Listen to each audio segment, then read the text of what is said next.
Many of us have many different goals that we seek to achieve. A lot of times we mask them in New Year's resolutions or things like that. Sometimes we decide we want to quit smoking, or we want to quit drinking, or we want to quit whatever kind of vice that we got going on. We always set it for the morning after we made the pledge. Usually we think that if we sleep it off for about 8 or 9 hours, that somehow that'll give us a nice head start. The reason I know this is because I've done this many times in my life. I always struggle with certain kinds of vices here and there, and I would always set them for the morning after I decided that I was going to change them. This man right here was actually carrying a few extra pounds, and he found a show called A Revenge Body with Khloe Kardashian. We all know who that is. We all know what the show is. And he submitted his desire to want to be on the show as a means to overcome the weight problem that he was having. He went on the show and made a pretty big name for himself. But not only that, but this man is no stranger to the world of gangs and crime and chaos and destruction and all that. Although he didn't go to prison, the state prison, he went to the California Youth Authority, and he's got some pretty huge eye-openers for us. A lot of things that people would never suspect happening in a California Youth Authority setting. He's going to talk about all that, and he's going to talk about what he's doing. You're going to meet him. It's my man, Javier, a.k.a. Mr. Cricket from El Monte Flores. It's my boy, the incredible Javier. What's cracking, my boy? Appreciate it, Big JD. Appreciate it. Yeah, so just to give everybody a little bit background, I'm a like just to add on a little bit what you said, I'm a multi-generational gang member. My pops was a part of the neighborhood, Monte Flores, my grandma, her old man, you know what I mean? So I grew up around that shit and, caught onto it pretty quick. And I know a lot of people have seen that movie Goodfellas, where he says, my whole life I wanted to be a gangster. Well, not only did I want to be a gangster, I expected to be a gangster. And, I thought there was no other option, so I began to, do what gangsters do. You know what I mean? Join the gang, join the Monte Flores when I was relatively young. Not like these days where you have like cats that are like 20 years old joining. Like back then, you had to start when you were like a kid. You know, a little kid and shit. So started banging at a young age. What's the funny thing is I went to a Scared Straight program at Fred C. Nellis right there in Whittier. 3 years later, I was in Fred C. Nellis. So that shit didn't work, you know what I mean? But yeah, it was a trip. It was definitely a trip, and went through a lot. And yeah, so I'll talk a little about my time in YA. YA back then was basically like a youth prison. So if you're gonna do time over 18 months, they can't keep you in a county facility. They had to send you to a youth prison basically, but they can't send you to prison because you weren't convicted. So you go into YA. YA has everybody there: murderers, rapists, attempted murderers, arsonists, everything. Gang members. And what's sad is that they'll put those people with regular kids. You know what I mean? Like kids that were like just fucking up on probation and kept fucking up. So you could have a guy who's on there for a probation violation to turn into a YA stretch. You'll have him sleeping in the dorm next to a murderer. You know what I mean? It's not there's no it's not like where there's levels. You know what I mean? It's not level one, don't know yards. Hell nah. You're going in there with everybody. So that shit was a trip. You know what I mean? And so from the first day I stepped into YA, my warped mentality thought I made it. You know what I mean? Because in juvenile hall, you walk with your hands behind your back. You have to be escorted everywhere with the staff member and shit. In YA in Norwalk reception, they gave me my box and they're like, "Go to your cottage." And I just tripped out, like, "Damn, you gotta walk by yourself? Like, this is gangster." I walk through the yard. Everybody's programming like on the yard and shit. I'm like, hell yeah, like this shit's fucking legit. So I heard the worst place to go at the time was Fred C. Nellis. And me being the way I am, I said I want to go to Nellis. And originally I wasn't even supposed to go to Nellis. They said I could go to Paso, I could go to Ventura because I scored pretty high on my test, or I could go to Preston. But I said, take Ventura off. I ain't trying to go to no program shit. Like, I want to go to Nellis. And, you know, their wish was my command. You know, like my wish was their command. They sent me to Fred C. Nellis. And, yeah, that's all shit. I seen some shit that was cracking there. Yeah, I've heard a lot about it, man, although I never went into YA myself. I have done that Scared Straight program. Yeah. I've done a couple of Scared Straight programs. I've done that one. I went to that one, and I also went to one that was in the Orange County jail as well. But that was, we just watched a video, but the one over at Nellis was the one where you actually talk to people that are locked up. Yeah. You know? And it didn't impress me either, you know what I mean? Obviously, I mean, I went to prison time and time again after that. But so all the things that are going on in there in Nellis is a lot of stuff that you wouldn't expect, right? Oh, yeah, definitely. And, you know what the sad thing is? As soon as I get to Nellis, I see the gang coordinator. And he's the guy that ran the Scared Straight program.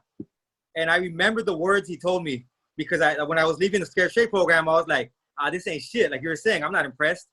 And he told me, I'm going to keep you here for the night. But I was already up on game. I'm like, he can't keep me longer than the night. We don't got any charges. There's no charges for me. I can't be here for long. So whatever, man. And he's like, you know what? I'm going to let you go because I know you're going to return. I know you're kind. You'll be back here. And when I saw him, my eyes just lit up like, oh, fuck, he was right. Like, that shit replayed in my head.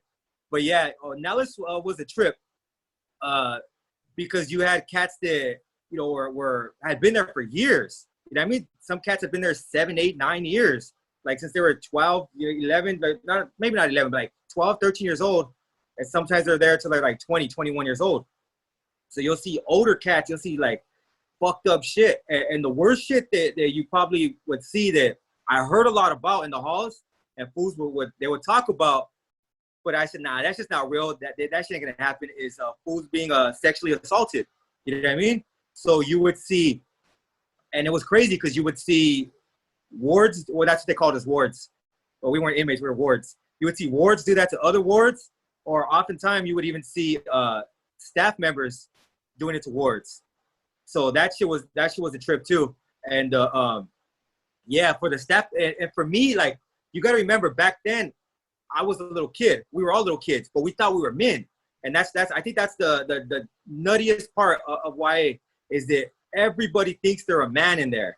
But, you know, we just recently hit puberty. You know what I mean? How the fuck are you a man? But we all thought we were man. We all try to carry ourselves with our chest all out and give a fuck, essay and all that shit. You know what I mean? So. How old were you? I went to Hawaii when I was 16. I went to the halls for the first time when I was 14. So in and out the halls for a while, and then finally made my way to YA. And you know, I was still relatively young, still young-minded. And it's crazy because when I would see like there was this lieutenant, Hazel, straight fucking, you know what I mean, sucker ass fool. But it was rumored that he was allegedly, you know, molesting wards and shit. But there was certain cats he would pick up, and we would see him come up, and we would see them leave with him. We'd be like, that fool's a fucking sucker. That fool's a bitch. You know what I mean? But like not even like we would put it on him, on the ward, not thinking like, damn, this fool's taking advantage of a child. You know what I mean? Like we wouldn't think about that because, like I said, we thought we were men, so we put it on the child that's being abused. Like, that fool's a fucking punk. You know what I mean? And most of the time, that's who he would target though. Like, you would never see him rolling with, like,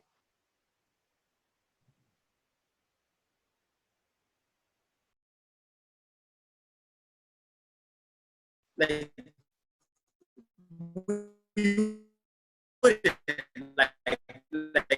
cats, like they were solid. We were called, if you were female raza, you weren't asked. And that same goes for other wards that were raping other kids. You can't rape just anybody. You know what I mean? Nobody's gonna step to, let's say Big JD's in there. Nobody's gonna step to Big JD like that. It's not gonna happen, right? Because they're gonna know. Can you do me a favor? Can you go back because you cut out and you froze? It's all good. It happens all the time. Can you go back to when the lieutenant was picking up kids? Yeah. So there was this lieutenant, his name Lieutenant Hazel, straight sucker ass fool. You know what I mean? And what he would do is he would take advantage of the weaker wards, the ones that had no protection and they were like they were punks, and he would basically pick them up and he'd molest them. And it was fucked up because we put the we put the blame on the ward because we're like, oh, this fool's a punk, this fool's a coward. Like, how's he gonna go out like that, right? Not even thinking we're just children. That this man, this grown ass man, is taking advantage of children. We didn't even think of that because we thought we were men ourselves. So we had a warped sense of the way we did things and the way we looked at things. And he knew who to victimize, just like other predators in there knew who to victimize. You know what I mean? It's like they weren't gonna go after anybody. They ain't gonna go after Cricket. They ain't gonna go after Big JD in there. They ain't going after Big JD. They're going after who they know they can get. You know what I mean? And why is crucial? Why is crazy?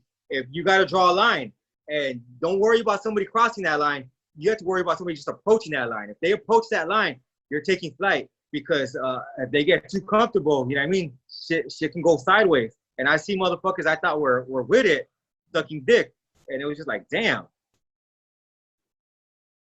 And the funny thing about it, right? This is the thing that you don't ever hear about because, you know, you hear about this kind of thing happening on the East Coast. And the guys that are on the East Coast will admit that to the fullest. Mm-hmm. They'll tell you this happens over there. The thing that California prides itself on is the fact that it has a zero policy for sex offenses. On the GP yard, that is, but on the S&Y yard, they don't really care. Yeah. But so did any of these dudes that ever get charged for rape or anything like that or sexual assault? There was a time where these cats they did get charged. They went to the county and they were able to come back. I don't know if they beat the case or what, but they basically told us like, hey, like shit's real, dog. Like if we get snatched up for this, like we're getting booked. So we need to stop this shit. And that was around, I think 2001, late 2001, 2002 is when they came back with that shit. And cats were just like, I didn't have to worry about it because to me, that shit was just like funny style shit. I wasn't fucking with that anyway. But other cats were like, damn, like that shit's real. And they were saying like, yeah, you hit the county or you go to the joint with that shit, you're getting booked. And the thing about YA is everybody wanted to go to the joint. Like that was their thing. Like nobody wanted to get out and be a fucking outstanding citizen or none of that shit. Like we're preparing ourselves for the next level, the next phase of our evolution and shit. So that was a big discouragement for people to stop that behavior. But it was going on well before I got there, and it didn't stop until a little bit before I left. Yeah, I mean, I actually seen that once upon a time. Somebody showed up on the yard and they had a sexual assault arrest. Because they'll, in your paperwork, man, they'll have your arrest history and your convictions. They'll have both of that stuff in there. And he had this, the minute he handed over the paperwork right off the rip, like he sticks his finger on the paper, he sticks his finger down the paper and points to this arrest that he had. He says, hey, pay no attention to this, homie. It was bullshit. You know? And I'm just like, I looked at him like I didn't even get a chance to read it yet. He was on it, and then that just sent a red flag in my mind. I'm just like, I look at him and I go, okay, well, what do you mean? I mean, it's pretty clear to me. It's on the paper, so it's got to be some kind of validity to it. And he's trying to explain that it happened in YA.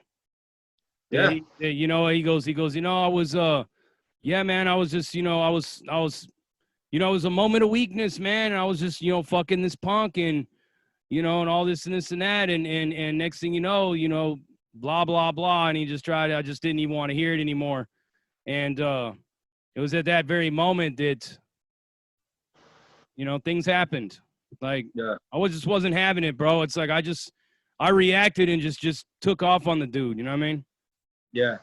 Yeah, there were a lot of cats that took those chances, and not only those chances, like silly shit, like cats would they call it busting eyes, where they basically flash the staff, and they get written up with like 32. They would call them 32 A's back then. in YA, 32 ways, like showing their dick to the staff. And I remember a homie told one of them fools, like, hey, fool, like, you guys know, like, if they charge you with some shit, like, that could be a sex offense. Like, you fools are tripping. And fucking cats, like, I think because they're young, they don't really see, like, they don't think beyond where they're at. You know what I mean? They think, oh, it's acceptable here. Nobody's going to say anything. And when they get somewhere else, you know, that shit fucking, like you said, like you even said, like, that shit follows motherfuckers. You let some shit like that happen, like, it's fucked up. But yeah, I'm glad they stopped that shit. That was one thing that they stopped. But while I was there, it was happening a lot. There were a lot of places where I saw that shit where I was like, damn, man, that's foul as fuck. Yeah, let me clarify it, because you know you get a lot of these kind of people that try to psychoanalyze everything I say. You know what I mean?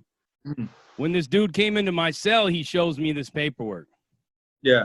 You know what I'm saying? And you know, I mean, the way I've been taught, man, you just take flight. You don't ask no questions. When you see something bad like that, you gotta handle the business right then and there. That's the state. Yeah. And I handled it, dude. I mean, I just straight fucking just boo-bopped his ass in there, and he went down, and he wasn't trying to fight back, and you know he had some blood on him and stuff, and I just told him get to the far end of the cell by the door, wash up, sit on that toilet, man, don't move. And I sat there, it was like staring at him, man. I was at the back of the cell on the desk, just watching this dude the whole time, man, until them doors cracked. And I told him, I said, man, fucking, you got to go. Simple as that. And the first thing I did is went over to my homeboy with his paperwork, and I said, hey, this fool's all bad. And he's like, man, finish that fool off. You can't just let him go like that. You know what I mean? And I was still young, dog. I was still like, damn, you know? Yeah. So, I mean, I didn't get really in too much trouble because I did take flight on him. But it was, you know, a couple of the homies were kind of mad at me, like, you let him walk out of there. You know, you should have fucking, because he was gone. The minute them doors open, he was out of there. I can't be here, you know. But he was already lumped up, and they never charged me with it, you know. Yeah, they never charged me with it, but fucking, it happened like that, and it's like right off the rip, like he walks out, and I walk over to the homie's cell, and I slide the paperwork to him, and I'm just like, hey man, hey, this fool's, he's a fucking, got some kind of section on him. I took off on him. I kicked his ass and told him he's got to bounce and all that. And he's like, and get that fool, man. But he was already gone. But yeah, you know, that should happen in YA. And the thing about these things a lot of people don't realize is that all of them dudes that have been charged, they think it's all good once they get to the state. It's not. Definitely going to end up on the S&Y yard. And some of these dudes are gang members, right? Oh yeah, majority of them are, because it's a you know, it's like a predator and prey. So it's like you're not gonna be like a regular cat thinking you can do that. Well, there were a few, you know what I mean, but for the most part, they're gonna be, you know, gang members, cats that think they could just take whatever they want. And you know, and you saying that's a trip because that shit must eat them alive afterwards, because that's a guilty conscience like a motherfucker. You know what I mean? Like, instead of saying, maybe he won't find her, it's no big deal. Like, the motherfucker knew it was a big deal. So it must eat them alive. But yeah, majority of the time they were, you know, gang members and shit. And so, sometimes cats even say, like, these fools are solid. And it's like, damn, you know what I mean? Like, and I'm not gonna lie, like, fucking, like at the time, I was like, well, I guess that's what the homie says. These fools are solid. They're solid. You know what I mean? It's like, fucking, you roll with the program. And I never engaged in no shit like that, because to me, like, I wasn't, like, that shit was just weird. But fucking, I didn't question it, because I was just like, that's on these fools. Like, that it's gonna be their life. I don't gotta worry about that shit. Yep. And the next thing you know, them fools end up on the S&Y yard, and they full-fledged members of 2-5. You know what I mean? Damn, all bad. Yeah, and that just goes to show you that what I was saying before. If you ever watched the video I did about some dude was telling me that there was some sex offenders in that 2-5 car, and that's why he couldn't fuck with it no more. You know what I mean? Yeah. And yeah, you know, you'd have to think that some of them had to have been out of YA or pulling, you know, a dude and all his homies pulls a train on some hyena at a party. You know, that right there, that hyena runs out of there and goes tells they're sex offenders now themselves. Yeah. Motherfuckers gotta watch out. Yeah, and I tell people all the time, because people get mad at me, bro. They're like, oh, why you going in on Tupac? He got framed. You know, you going in on Mike Tyson? He got framed. How do you know he got framed? Were you there? Yeah. You know, you weren't there, man. I mean, it's just kind of like, it's not what it is, it's what it looks like, and it's what the court convicted you of. You Yeah. know, the thing about celebrities, man, if you know you got a target on your back and you want to get some pussy, you might as well deal with paid professionals. Get you an escort or something, man. Something like that. Don't go picking up these women in these clubs, man, because these women will trap you. And Yep. once you get that charge on you, homie, it's I hear people I've heard people all the time in the state, well, you don't get it, man. This and this happened, or this and this happened. She wanted it, or she was all over the homie, and you know, she was a hood rat. And none of that shit matters, bro. The fact is you acted on it, and now you're stuck with it. Yep. And you expect us to just like take your word for it. It doesn't work that way, because you know what? Everybody in prison is innocent. 100% of people that are in prison are innocent. But guess what? Only about 5% of them are really innocent. Yeah. And that's a stone cold fact, man. But I'm glad you were able to share that, because you know, a lot of these cats out here, they got to know this, man. They got to understand these things, man. These gray area things that are going on, these unspoken things about the dirtiness of it all, so that they get a clear picture of like just how big a deal all this stuff is. Yeah. Oh yeah. Yeah. Yeah. You know, Nellis, YA in general is just like a fucking wild ass place. So you just had all kinds of shit happening, because you have kids, rowdy ass kids that are gang members that think they could do whatever they want and nobody's gonna stop them. You know what I mean? Like, who's it? And it not only for sex offense, for anything. Like, I remember the staff would try to tell me something. I would just be like, fuck you, I refuse. What are you gonna do to me? Like, I'm in jail. What the fuck did you do? Like, at that point, it's like, especially if you're in lockup, if you're in the lockup units, fucking NYA, it's like, I'm already in lockup. You can't. I'm in the jail's jail. You can't put me nowhere. You know what I mean? Like, what the fuck are you gonna do with me? And so yeah, you mean it. I'm not gonna lie, YA taught me a lot just based off observation and shit. But it really fucked me up for my discipline, because like I had no discipline, because I didn't do anything I don't want to do. I was like, fuck it, I'm not gonna do that. And I remember they tried to send me to a fire camp with more privileges and shit. And I get up there, and I'm like, man, this is hard ass fucking work. Like, I'm not even at fire camp. I'm at pre-camp. You know what I mean? And I just said, fuck that. I check out. Get me out of here. And they were like, for real, dog? Like just chill. Like, we got weights, and when you get to the fire camp, you got weights, you got better food. And I'm like, man, that shit all sounds whack as fuck. If I'm about to run, I'm about to take orders from these motherfuckers. Like, fuck that. So I went down to YTS. You know what I mean? Like, I said, fuck it, like, get me out of here. And I went to YTS, and that shit was way more fucking active than Nellis, where there weren't as rapes weren't happening right there, because you had cats that had been to the joint already, come back to YA. So they were like letting you know, like, hey, nah, hell nah, we ain't fucking with that shit right here.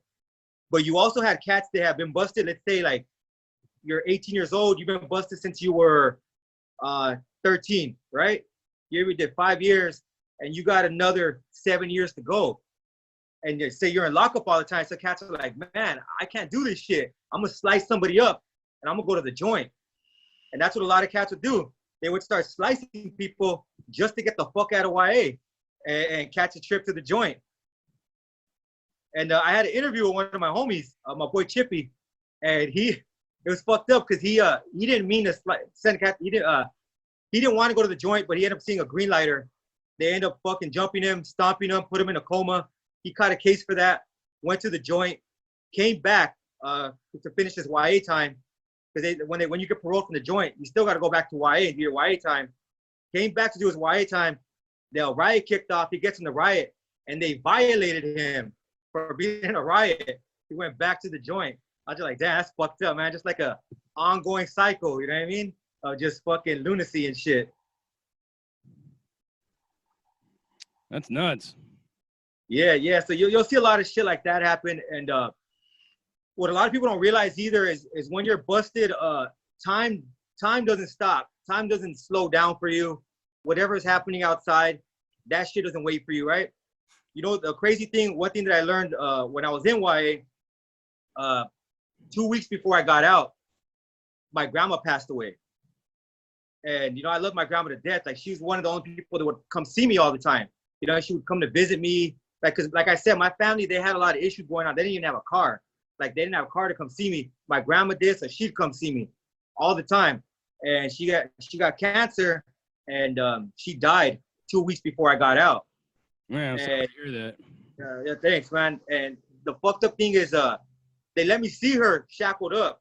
I went to see her, her in the coffin and shit, all shackled up. And I felt more bad for her than I felt for me, because I said, I fucked up, man. I took away her moment to say goodbye to me.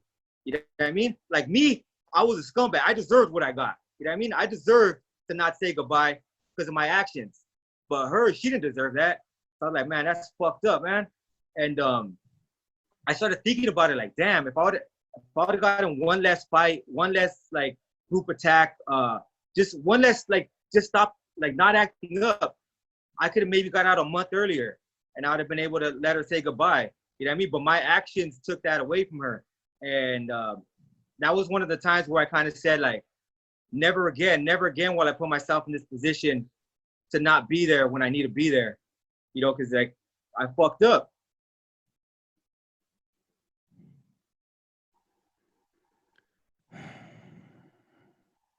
Yeah.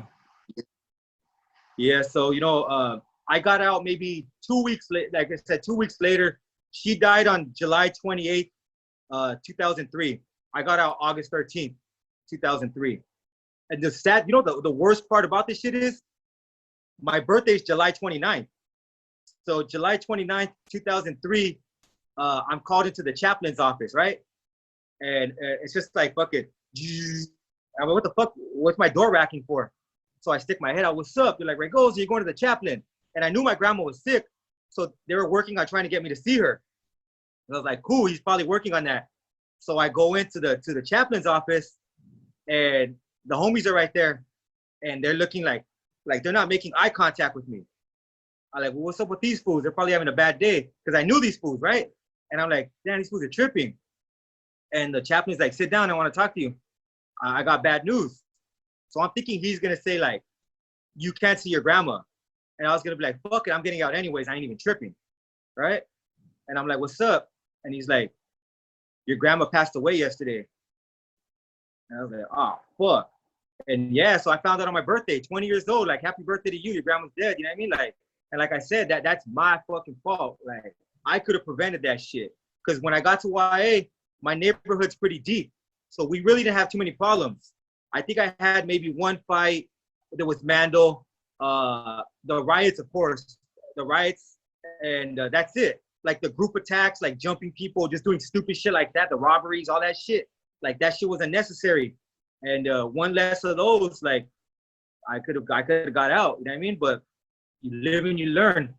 So I get out. I'm trying to like I want to do good. And this is what's crazy.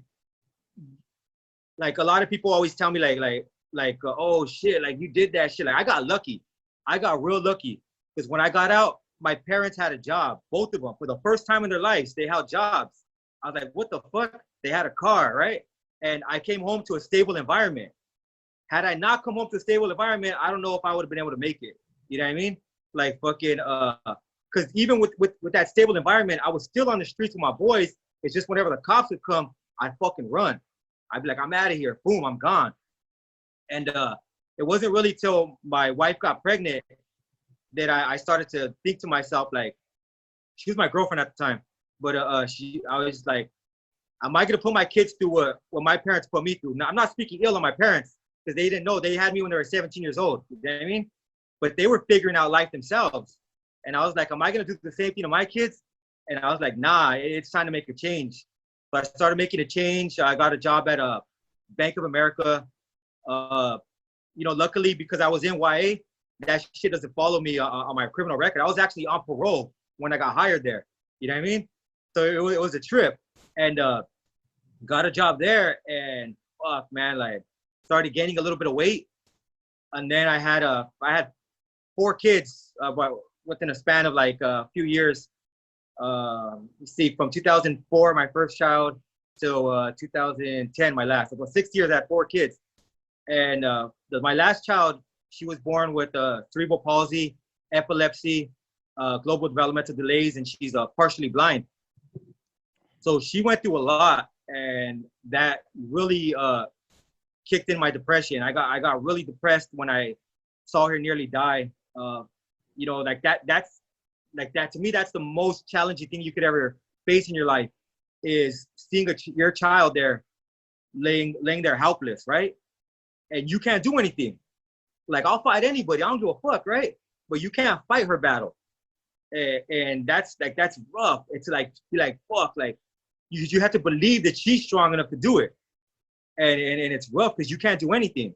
And you know how it is, JD. Like, if you want something handled, what do? You handle it, right? Like that's the way it is, right? You want something done, I'm gonna take care of this shit. You can't take care of that. It's up to her. You know what I mean? So like, that shit really took a toll on me, and I started ballooning. And before I knew it, I was almost 300 pounds. So what did you do about it, man? Did you finally say enough is enough?